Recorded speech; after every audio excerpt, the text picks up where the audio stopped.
여러분, 솔로몬 왕국 하면 보통 뭐가 떠오르시나요?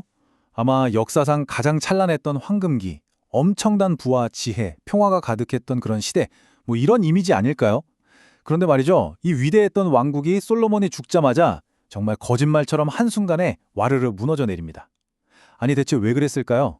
오늘 우리는 이 갑작스런 붕괴 뒤에 숨겨진 우리가 몰랐던 훨씬 더 깊고 놀라운 이야기를 한번 파헤쳐 보려고 합니다.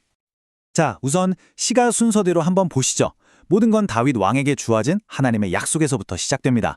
그리고 그의 아들 솔로몬 시대에 이르러서 이스라엘은 역사상 다시 없을 최고의 황금기를 맞이하게 되죠. 하지만 바로 그 다음 세대, 솔로몬의 아들인 르호보암 때에 이 왕국은 돌이킬 수 없는 위기에 빠지고 맙니다. 약속에서 정점으로 그리고 순식간에 추락하는 이 흐름, 이게 바로 오늘 우리가 들여다볼 이야기의 배경입니다. 그래서 오늘 우리는 이 미스터리를 크게 세 단계로 나눠서 한번 풀어가 볼 겁니다. 첫 번째는 그날 도대체 무슨 일이 있었는지 그 운명적인 선택의 순간을 다시 한번 들여다볼 거고요. 두 번째는 그 사건 이면에 숨겨진 더 깊은 의미는 뭔지, 그리고 마지막 세 번째는 이 모든 붕괴의 진짜 근본적인 원인이 뭐였는지 그 핵심을 파고들어 보겠습니다. 자, 그럼 그 운명의 날로 한번 돌아가 보죠.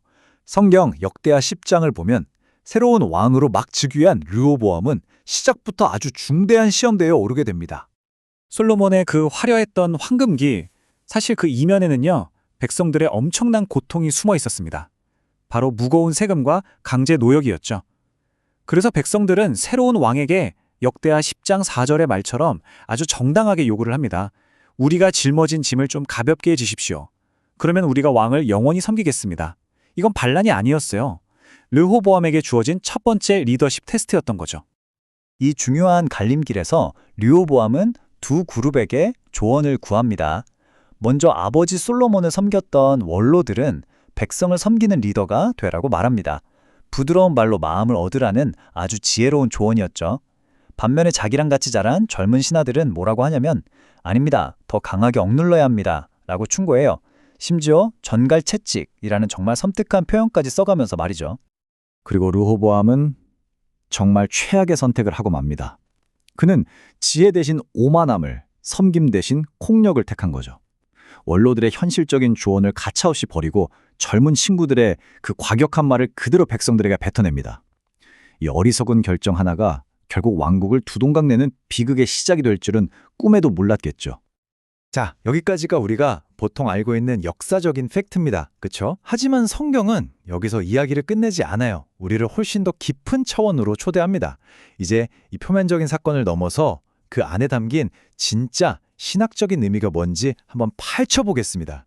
정말 이 모든 게 그냥 젊은 왕 하나가 어리석은 선택을 해서 벌어진 그런 정치적인 참사일까요? 아니면 이 모든 혼란스러운 사건의 배후에 우리가 미처 보지 못하는 어떤 더 큰 그림이 있었던 걸까요? 성경은 여기서 아주 흥미로운 관점을 제시합니다.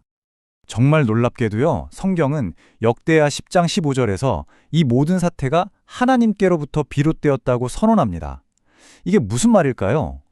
르호보암의 그 어리석은 선택조차도 사실은 하나님의 더 큰 계획을 이루는 과정의 일부였다는 거예요. 그러니까 인간의 실패와 하나님의 주권이 동시에 움직이고 있었다는 거죠. 이걸 신학에서는 이중원인이라고 부릅니다. 말이 좀 어렵죠? 제가 쉬운 비유를 하나 들어볼게요. 마치 정말 뛰어난 영화 감독이 배우들한테는 자유롭게 연기하라고 맡겨뒀는데 나중에 보니까 그 모든 배우들의 연기가 모여서 감독이 처음부터 의도했던 완벽한 영화 한 편을 만들어내는 것과 같아요. 르호보암은 자기 자유의지로 어리석은 선택을 했지만 이게 제2의 원인, 그 선택조차 하나님의 더 큰 그림, 제1의 원인을 완성하는 데 쓰였다는 겁니다. 그래서 성경은 이 사건을 그냥 정치적 독립 정도로 보지 않는 거예요. 역대하 10장 19절을 보면 이걸 아주 명백하게 배반, rebellion이라고 규정하거든요. 왜 그럴까요? 북쪽 10지파가 등진 건 그냥 르호보암이라는 왕 한 사람이 아니었기 때문입니다. 그들은 하나님이 세우신 다윗 왕가와의 언약, 그리고 하나님이 계시는 예루살렘 성전 자체를 등진 거예요. 이건 신앙적인 이탈이었던 거죠. 그럼 이런 질문이 당연히 생기죠. 아니, 12지파 중에 10지파나 떠나갔는데 그럼 하나님의 약속은 그냥 실패한 거 아닌가요? 아닙니다. 성경은 여기서 남은 자, 라는 아주 중요한 개념을 우리에게 소개해 줍니다. 여기서 정말 흥미로운 일이 벌어집니다. 북쪽 왕국이 떨어져 나가자 그 땅에 살던 신실한 제사장들과 레위인들 그리고 정말로 하나님을 찾던 백성들이 남쪽 유다로 이주하기 시작해요. 지도는 둘로 나뉘었지만 신앙의 핵심은 오히려 남쪽으로 더 단단하게 결집된 거죠. 그래서 남은 유다는 단순히 두 지파가 아니라 12지파 전체를 대표하는 영적인 온 이스라엘이 됩니다. 진짜 이스라엘은 땅의 크기나 숫자가 아니라 언약에 대한 신실함으로 결정된다는 걸 보여주는 거죠. 자, 이제 오늘 이야기의 가장 중요한 부분, 하이라이트로 들어가 보겠습니다. 그렇다면 도대체 왜 이 위대했던 왕국은 이렇게 허무하게 무너질 수밖에 없었을까요? 그 뿌리 깊은 원인을 한번 들여다보죠. 그 핵심에는요, 두 가지 개념의 거대한 충돌이 있습니다. 바로 하나님의 무거운 영광, 히브리어로 카보드와 그걸 감당해야 하는 인간의 연약한 육체, 헬라어로 사르크스의 충돌이에요.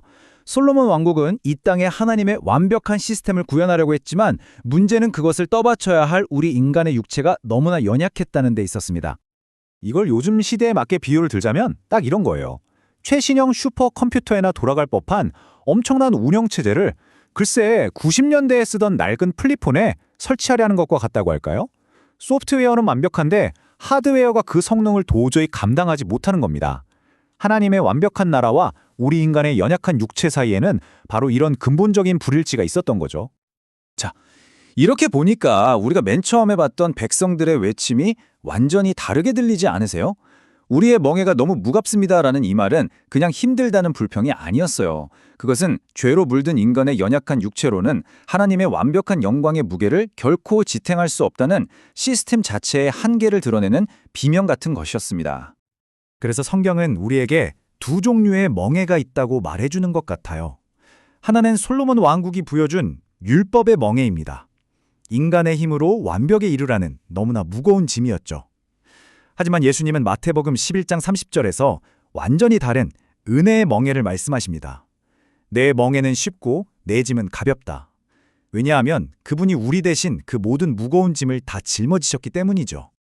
여기서 우리는 아주 중요한 결론에 이르게 됩니다. 솔로몬 왕국의 붕괴는요, 그냥 한 왕의 실패가 아니에요. 우리 인간은 우리의 힘과 노력만으로는 이 땅의 완벽한 하나님 나라를 절대로 세울 수 없다는 것을 보여주는 거대한 증거인 셈이죠.